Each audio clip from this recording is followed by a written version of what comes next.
कौन से सुख के लिए हम किसी अन्य का आश्रय ले, हाथ पसारे। बड़ी बुद्धि मारी गई है यदि प्रभु का आश्रय लेकर के हमारे अंदर और किसी से चाह प्रकट हो जाए कि अमुक हमें फल देंगे, अमुक हमें धन देंगे, अमुक हमें वस्त्र देंगे, अमुक हमारी व्यवस्था करेंगे, तो धिक्कार है तुम्हारी शरणागति को। प्रभु अखिल कोटि ब्रह्मांडों के इस अनंत शक्तियों के स्वामी और उनके तुम पार्षद पद पे हो, दास हो। जिन विषयों का साधना अवस्था में ही महत्व नहीं रहता, उन विषयों का तुम आश्रय भी लिए हो, हरि शरणागत कहलाते हो। कैसे? बड़ी विडंबना है। हे हरि, मुझे ऐसा विश्वास दो कि मैं आपके विमुख जनों के दरवाजे जाकर ऐसा ना करूं। ये ऐसा करना शरणागति में कलंक है। केवल भिक्षान्नम औषधम, इसके लिए तो आदेश दिया गया है। क्या होता है, हम लोग केवल जबान से कह देते हैं कि भगवान की तो हम शरणागत हैं, लेकिन हृदय से नहीं होते।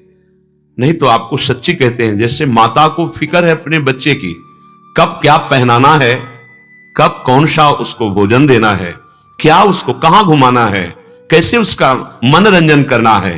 हमारे प्रभु का एक नाम है जनमन रंजन, अपने शरणागत के मन को आह्लाद प्रदान करने वाले।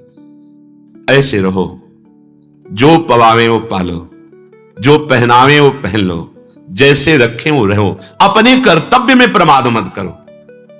कर्तव्य जो आपको गृहस्थी विरक्ति जो कर्तव्य मिला है, जितनी सामर्थ्य मिली प्राणपन से करो, और जैसे हरि रखे वैसे रहो। किसी के आगे हाथ मत फैलाओ। यह हमारे दासत्व में कलंक है। तुम्हारे दास ही आस औरन की, उपजत नाहिन श्याम तुम्हें घिन। हरि, मैं कहलाता हूं कृष्णदास, केशवदास, रामदास, हरिदास, आपका शरणागत कहलाता हूं। पर प्रभु, हमारी स्थिति बहुत वैसी है, हम किसी व्यक्ति से आशा रखते हैं। आपको घृणा नहीं आती हमारे प्रति? हरिराम व्यास जी कह, नाहिन श्याम तुम्हें घिन, तुम्हें घृणा नहीं आती कि मेरा दास कहलाकर, सोचो हम कितने बड़े के दास हैं। यही सोच हमारी बिगड़ गई है। हम हैं किनके? आप श्रद्धा करो ना करो, आप अपने पिता पर श्रद्धा करो ना करो, वो पिता है, वो मां है। ऐसे ही हमारे अंशी हैं हरि, हम उनका अंश हैं। ईश्वर अंश जीव अविनाशी। माता पिता का संबंध इस प्राकृतिक देह मात्र में, लेकिन हमारा संबंध स्वतः सिद्ध संबंध हरि से है। वो हमारे अंशी हैं, हम उनके अंश हैं। वो हमारे स्वामी हैं, हम उनके दास हैं। कैसे तुम्हारे स्वामी? शिव, विरंच, शनकादि, जिनकी चरण वंदना करते हैं। एक भगवद आश्रित वृत्ति किसी वस्तु, किसी सुख सुविधा के लिए, किसी पार्थिव शरीराभिमानी के आगे हाथ फैलावे, शरणागति में बड़ा कलंक है, बड़ा कलंक। किस सुख के लिए, कौन से लाभ के लिए? हमारे प्रभु क्या नहीं दे सकते? बोले नहीं दे रहे तो बड़ा मंगल है, अगर वो नहीं दे रहे तो बड़ा मंगल कर रहे हैं। सच्ची मानिए, अज्ञान के कारण आप ऐसा सोचते हैं। उनके पास कोई कमी नहीं, वो मायाधीश हैं। वो हमें इसलिए नहीं दे रहे, अनंत जन्मों से हम भटक रहे हैं, अब वो अपने को देना चाहते हैं। काहे को माया की चीजें मांग रहा है? मेरे को ले। प्रभु को लेके क्या करेंगे? प्रभु के प्राप्त होने पर सब प्राप्त हो जाएगा, कुछ बाकी नहीं रहेगा। आनंद समुद्र है। हम जो वस्तु मांग रहे हैं, जो विषय भोग रहे हैं, वो आनंद की खोज में आनंद मिलेगा। नहीं है इसमें आनंद, ये दुख योनया है। आनंद समुद्र प्रभु है। हे प्रभु, आपका कहलाकर औरों के आगे हाथ पसार, किसी लिए भी हाथ नहीं पसारना। हमको कोई धार्मिक कृत्य करना, तो हमारे पास जो है उतने से धर्म की पूर्ति हो जाएगी, उससे चंदा मांगने की जरूरत नहीं। सत्य धर्म के पालन के लिए ऐसे करने की आवश्यकता नहीं। एक महात्मा मुदगल नाम के ऋषि थे, वो सीलोंच वृत्ति से जीवन निर्वाह करते थे। सील कहते हैं जब किसान का पूरा अन्न उठ जाता है, उसका अधिकार खत्म हो जाता है खेत से, अब वो जो बड़े हुए दाने हैं अन्न के, उन्हें चुन लेना। बाजार में जब व्यापारी अपना अन्न उठा के चले जाते हैं, जो दाने गिरते हैं उनको उठा लेना उंच कहते हैं। सील और उंच, सीलोंच वृत्ति, वो अन्न एकत्रित करते हैं। तो 2-2.5 किलो बहुत होता था, उसका वो सतुआ बना लेते थे। और ऐसे चुटकी भर लेकर के पूरा वर्ष उसी से गुजारा करते थे। सिलोंच वृत्ति से, सिलोंच वृत्ति से एकत्रित किया हुआ 2-2.5 किलो सतुआ मिट्टी के पात्र में रखा। इतने में अतिथि रूप से आ गए भगवान। निष्ठा की परीक्षा होती है। यदि आप कुटिया बनाए हो, यदि आपके यहां अन्न है एकत्रित, तो आए हुए अतिथि का अगर स्वागत नहीं करेंगे तो आपका तप और पुण्य नष्ट हो जाएगा। शास्त्रीय सिद्धांत है। यदि आप भिक्षुक हैं, किसी वृक्ष के नीचे पड़े रहते हैं आप, तो फिर आपके ऊपर अतिथि का अधिकार नहीं है। यदि आप एक झोपड़ी भी बनाए हैं, जल भी रखे हैं, तो अतिथि का अधिकार बन जाता है। अगर अतिथि आता है तो हाथ जोड़ करके आसन देकर, जल है तो जल के लिए ही पूछिए, ये बनता है। तो सतुआ था, आए और कहा कि बहुत ही क्षुधा लगी है, आपके पास कुछ है? हाँ भगवान है। सतुआ दिया उनको, पूरा 2.5 किलो सतुआ पा गए। 1 वर्ष के लिए वो रखते थे। उन्होंने कुछ नहीं कहा, जल पिला दिया, तृप्त हुए चले गए। तो वहां कुछ कण सतुआ के गिरे हुए थे, तो एक नेवला वहां से गुजरा तो आधा सोने का बन गया, स्वर्णिम तेजोमय शरीर। अब वो जब महाराज युधिष्ठिर की राजसूय यज्ञ हुई, राजसूय यज्ञ, भगवान मुखिया उसमें, तो जब पूरी हो गई राजसूय यज्ञ, तो हर जगह वो लौट रहा था। पूरे यज्ञ मंडप पर जहां जहां पंगत पवाई गई, वो बार बार यही कहता था कि मुद्गल ऋषि की सतुआ यज्ञ से बढ़कर ये राजसूय यज्ञ नहीं है। भगवान श्री कृष्ण ने कहा, नेवले, ऐसी यज्ञ तो कोई नहीं कर सकता, क्योंकि इस यज्ञ में स्वयं भगवान शंकर, ब्रह्मा, श्री कृष्ण देवपान, व्यासदेव, परशुराम, बड़े बड़े सात भगवत स्वरूप आए हुए हैं। बड़े बड़े ब्रह्म ऋषियों का यहां सम्मान हुआ है। समस्त वैभव इस समय महाराज युधिष्ठिर के सेवा में है, आप ऐसा क्यों कह रहे हो? तब उसने कहा, महाराज सिलोंच वृत्ति से जीवन यापन करने वाले मुद्गल ऋषि का पूरी कथा बताई, और मैं वहां से गुजरा तो मेरा आधा शरीर स्वर्ण का हो गया। अब मैं सोच रहा था कि कहीं ऐसा पुण्य होगा तो मेरा पूरा शरीर स्वर्ण का हो जाएगा, पर राजसूय यज्ञ में वो नहीं हुआ जो सतुआ यज्ञ से हुआ। आप समझ पा रहे हैं? यदि आप धर्म से कमा रहे हो, 1 रुपए का आप धर्म कर दिए, तो 1 अरब का बहुत बड़ा धनी वो दान करे तो तुम्हारी समानता नहीं कर सकता। 1 करोड़ गाय राजा दान करे और 1 गरीब आदमी बछिया दान कर दे तो उसकी बराबरी नहीं कर सकता। इसलिए अगर हम सोचें कि यज्ञ करने के लिए, या हम भंडारा करने के लिए, या कोई बड़ा अनुष्ठान करने के लिए हम चंदा मांगे, 4 लोग स्वयं सहयोग कर रहे हो, बात अलग की बात है। नहीं, धर्म आपके पास जो है उसी से पूर्ण हो जाएगा। आपके पास जो भी है, आपके धर्म की पूर्णता उसी से हो जाएगी, किसी से मांगने की जरूरत नहीं है। हे हरि, आपका दास कहला करके मैं औरों से मांगता हूं, आपको घृणा नहीं होती? ये तो छोड़ देना चाहिए। अंदर से चाह नहीं रखनी चाहिए, और ऐसे कभी नहीं करना चाहिए। श्री, कीर्ति, बुद्धि, ह्री, ये सब नष्ट हो जाती है जो ऐसे करता है। पूज्यपाद उड़िया बाबा जी के वचन थे, अगर विरक्त है तो एक ही जगह केवल आज्ञा है, क्षुध व्याधिस चिकित्सताम।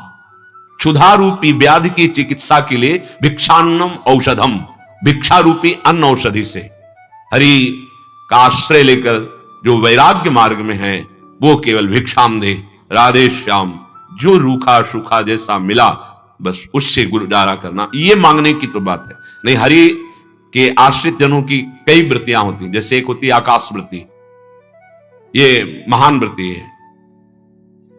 भगवान जो भेज देंगे, जैसे रखेंगे वैसे रहेंगे, ना भिक्षा मांगेंगे ना किसी से कुछ कहेंगे, वो आकर। एक होती है अजगर वृत्ति, पढ़े हैं, आ गया हमारे मुख के सामने तो पा लिया, नहीं तो नहीं पाया। यह है मधुकर वृत्ति। मधुकर कहते भौरा, भौरा जैसे हर पुष्प से पराग लेकर अपने प्राणों का पोषण करता है, ऐसे वैरागी 4 घरों में जाकर माधुकरी मांगकर अपने प्राणों का पोषण करके परमात्मा चिंतन में लगा रहता है। लेकिन धन मांगना या अन्य कुछ मांगना, तो कहते हरि तुम्हें घृणा नहीं आती हमारे ऊपर? केतिक आयु केतिक जीवन, काहे विनाशत काज हटकत। अरे तुम्हारा कार्य था निष्काम होकर परमात्मा चिंतन करते हुए त्रिभुवन पर विजय प्राप्त करना, और तुम इस छोटी सी आयु के लिए भोग मांगते घूम रहे हो। व्यवस्था की कितना, अरे हरि आश्रित रहो, वो चाहे जैसे महलों में रख के चाहे झोपड़ी में बांध दे, जथा लाभ संतोष सदा, काहू सो कछु न चाहूंगो। ये हमारी निष्ठा है, ये हमारा जीवन है वैरागियों का। नहीं, अगर मांगना नहीं मिटा तो मतलब क्या, हम भिखारी हैं? अरे हम प्रेम भिक्षुक हैं, भगवत प्रेम प्राप्त करने के लिए निकले। कोई विषयी भिक्षुक है क्या? धन के भिक्षुक हैं क्या? नहीं, हरि आश्रित है। जो हरि आश्रित है उसको विश्वास रहता है। पूषण भरन चिंत कराही, श्री हरिवंश विभव बिलसाई, श्री वृंदावन की माधुरी। अगर अपने शरीर पोषण की भी चिंता है तो अभी दासत्व नहीं पुष्ट हुआ। अगर किसी भी तरह के किसी अन्य आश्रय की वृत्ति, तो अभी दासत्व नहीं पुष्ट हुआ। दासत्व पुष्ट हो गया तो बकाया क्या रह गया? योगक्षेमम बाहम में हम स्वयं स्वामी देखते हैं। तुम्हारे दास है, मैं आपका दास कहलाता हूं। आस औरन की उपजत नाहिन, श्याम तुम्हें घिन, मेरी पराधीनता मेटो हरिकिन। हे हरि, मेरी पराधीनता मिटा दो। आपके सिवा और किसी से आशा न रहे, और आपसे भी आशा केवल आपके सुमिरन की, आपके प्रेम की। इसी से पूर्ण तृप्ति हो जाएगी, कोई चाह नहीं रह जाएगी। प्रभु मैं तो आपका दास हूं, ये कैसी वृत्ति हमारी कि हम औरों की तरफ देखें आशा रखकर। सिंहनी के बालक भूखे हु प्राण तजत, नहीं चरत हरिओ तृण। सिंह का बालक कभी घास नहीं चर सकता, चाहे मर जाए वो। ऐसे हरि का दास कभी हाथ नहीं पसार सकता, चाहे मर जाए। पक्का दासत्व का पता नहीं उसे, किसके दास हो। ऐसे कहा मोर दासा, करे तुच्छ नरन के आशा, तो कहो कहां रहा विश्वासा। अरे मंगबो भलो न बाप सो, जो प्रभु राखे टेक, खुद गरज हो उनकी सो करे। प्रतिपल संभाल करते। कई बार देखा है कि यहां बाद में प्रकट होता है, व्यवस्था पहले होती है। पक्का हजारों बार देखा है। पूज्य भाई जी महाराज के पास एक पत्र आया तत्कालीन, श्री महात्मा गांधी के पुत्र और उनका परिकर कुछ ही समय में गोरखपुर स्टेशन पर आने वाला है और वो भूखे हैं। 20-25 लोग होंगे, आप उनकी तत्काल व्यवस्था कर दीजिए। भाई जी को जब मिला तो बस ये था कि 1 ही घंटे में वो ट्रेन आने वाली। भाई जी अकिंचन भाव से रह रहे थे गीता वाटिका में। भाई जी ने कहा तो कैसे कैसे पत्र रख दिया। क्यों? मैं सोच रहा हूं कैसे, जिसने पत्र भेजा वही व्यवस्था करेगा। अब देख रहे हैं कि वो व्यवस्था क्या होती। किसी से नहीं कहा। थोड़ी देर में घोड़े से जो चलता है खड़खड़ा इक्का, वो ऐसे नवीन कपड़े से ढका हुआ, ऐसे 2 आदमी पीछे थे और एक जो उसको संचालन कर रहे थे, वो 2 आदमी आए और कहा भाई जी आज अमुक के यहाँ उत्सव था, तो उनका सबसे पहले अमनिया ले जाओ, और भाई जी के यहाँ राधा माधव का भोग लगेगा, वहां साधक जन पाएंगे, फिर यहाँ उत्सव में तो भाई जी खीर पूड़ी कचौड़ी और सब ये आया है। भाई जी मुस्कुराए और कहा सीधे गोरखपुर स्टेशन, सीधे स्टेशन ले चलो। अब उसने कहा स्टेशन? हाँ स्टेशन ले चलो। भाई जी भी साथ गए, गाड़ी आई, बढ़िया परोसा गया, सब पाए, भाई जी भी पाए, उन्हीं के साथ गीता। ये कर तुम अकर तुम अन्यथा कर तुम। अगर भरोसा दृढ़ है प्रभु का तो कभी प्रभु भरोसा किसी का नहीं तोड़ते। विश्वास करो।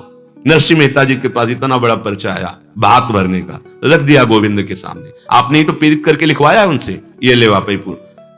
आश्चर्य में भात भरा, आश्चर्य में। हम प्रभु के दासों के कह रहे सिंह का बच्चा भूखा मर जाए, तृण नहीं चरता। ऐसे हरि का दास चाहे प्राण निकल जाए ऐसे नहीं करता किसी से। अगर ऐसे है तो दासत्व में कमी है, शरणागत में कमी है। अभी ठसक नहीं आई अपने आराध्य देव की, मांगने की जरूरत